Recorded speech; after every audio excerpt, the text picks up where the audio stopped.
Hello chums, welcome to the Rebel's Guide to Not Dying in Nioh 2, because dying can really on your parade, especially when you drop all your flippin' experience points each time. So, here's some starting tips to stop you getting freed from this mortal coil, which sounds a lot nicer than what usually happens. Christ, no chance of walking that one off.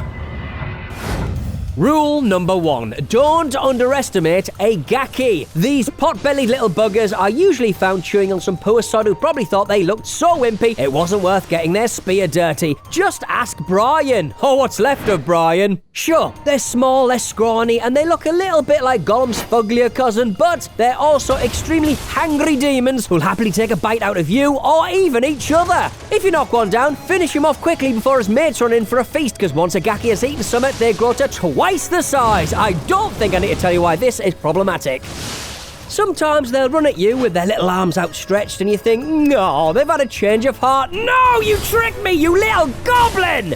They also vomit up manky purple gunge that paralyzes you and throw stones. No big deal, just dodge them. God, wouldn't it be super embarrassing if you got murdered by a pebble? The fella with the giant toothpick is an outlaw, and if you aren't careful, you could get cut down or even impaled by one. Block their swipey, stabby antics and hit them with the sharpest thing you have. If their head comes clean off, you've got the right idea. They're heavily armored homies. The rogues are a lot slower, but do way more damage on impact, believe me. A well-timed dodge will have you rolling Limp Bizkit style under their axes, then stab them in the back like the honourable so-and-so you are. And if a rogue and an outlaw try and gang up on you, leg it and tell your mum.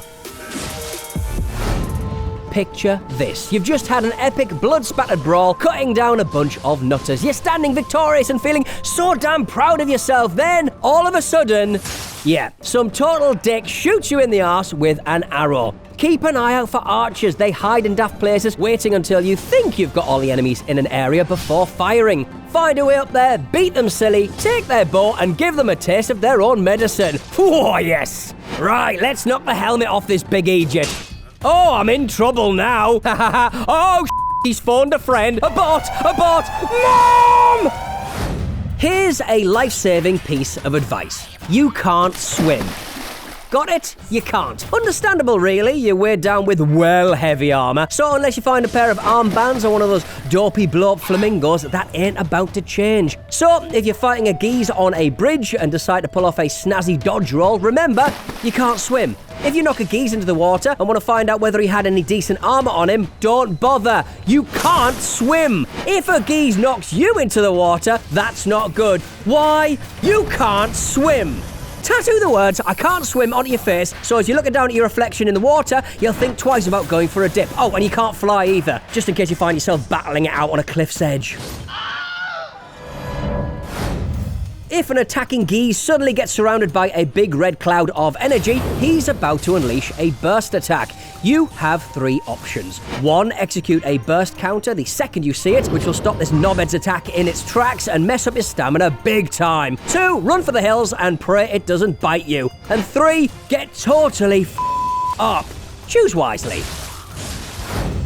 Fancy a cheeky bit of leveling up? Then go and find a naughty baddie who is small and weaker than you and let your sword have a quiet word with their belly button. Don't find a gigantic armored cow beast with massive horns and have a crack at him. It won't end well, mate, trust me. One day, when you're big and strong, you can come back and beat the living daylights out of him. I promise. Bloody graves are all over the gaff in Nioh 2, showing you where and how other players kicked the bucket. This idiot fell to his death. What a Who does that? You can summon avatars called revenants from these graves who have the same weapons and mad skills of that human player who fell off a cliff. They'll try and kill you, of course, but good news is, if you win, you'll get some tasty skill points and items. Way! Bad news is, they're often way more unpredictable than your standard outlaw. Keep your guard up, don't run out of ki, and maybe lead them to an edge of a cliff. Hey, I've got you now! Oh, for f***'s sake. There you go, friends. Heed my advice and you might live to fight another day. And if you don't, no wuckers. As my old man used to say, if at first you get impaled, try again. Want to see more of Nioh 2? Take a peep at our 10 things you need to know here on IGN.